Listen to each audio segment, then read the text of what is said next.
Salutations, meatbags. I'm your non-binary horror host with the most, Mr. Bones. And today, we're talking about two things, and how they relate to each other. The first is The Crow, written and illustrated by James O'Barr from 1989, I think was when the series started to premiere. And the other is Pornography by The Cure, which came out in 1982. Now, on surface level look, they do seem totally separate. One is a comic, one is an album by a band that tends to switch between gothic music and pop music and post-punk, and sometimes blends all of them together. However, if you've read the comic like me, or listened to The Cure's Pornography album, like me, you know there actually is a lot of crossover, both thematically and otherwise. So before going more in depth, you need to understand that The Crow is very heavily influenced by 80s goth culture, like The Cure, like Joy Division, like Susie and the Banshees, Sisters of Mercy, things of that inkling, though I don't necessarily remember if Sisters of Mercy is also the 80s or not, but you get my point. From the way that O'Barr uses heavy black and white to how Eric's the Crow, by the way, Eric dresses throughout the comic, to songs from the era, like a song from Pornography that we'll talk about in a bit, having full just pages dedicated to the lyrics, or references within the song, references to the songs or lyrics written into the comic. And it's beautiful. It takes all the moodiness and tragicness of 80s goth style and bakes it into this tragic tale of loss and of anger and grief and,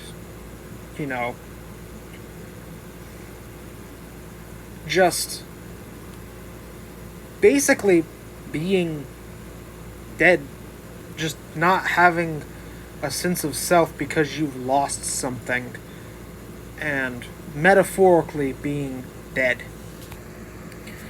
So we'll start off talking about The Crow. And if you've never read The Crow, stop watching this video. Go read it. Please, I'm begging you. It is a phenomenal comic. Just one of the best. You have it to thank for the indie comic scene. Just please go. But it follows Eric Draven, a man who has returned from the dead to set right the wrongful ending of his life and his fiancée Shelley's wife, who are both attacked brutally and pass away. I will not go in depth what happens to either of them. It's very dark, very tragic.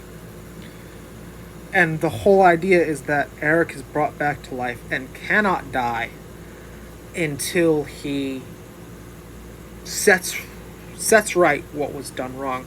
That means killing every single person who had a hand in what happened to him and Shelley. Eric is this angry, mournful, hurt, just murder machine. He's unstoppable, unrelenting. His anger is unrelenting, his pain is unrelenting. It's very Sisyphean in nature. And it's so heartbreaking. There's a quote, I don't remember exactly, that's basically him talking about how he feels pain on every, conceivable, down to his atoms. And it's so sad, but it's so beautiful. And one of the songs that I feel influenced this part of him, aside from just, pornography album in general, a specific song that has a specific page dedicated to its lyrics are The Hanging Tree. And The Hanging Tree is this Hanging Garden. Hanging Tree is a different song. The Hanging Garden. And The Hanging Garden is this beautiful song that is about love, but it's kind of about also about the loss of love. This is my interpretation. It is like wishing for a love that is no longer there, and instead you're left in the hanging garden with these remnants of love, and it's about the sorrowful feeling that comes with that. And I feel like Eric is the personification of that. And that's why I feel it's no accident that Obar chose that song specifically to have a page dedicated to it. On a grander scale, pornography is also the perfect backdrop for The Crow. Because of the other themes, it's also about anger and loss and being dead. There are multiple times on the album that Robert Smith, who's the lead singer and lead lyricist of The Cure, references losing himself in certain feelings, or, saying these dark things like it doesn't matter if we all die, having this subtle anger to all of his lyrics, and kind of also longing for the release of death, much like Eric.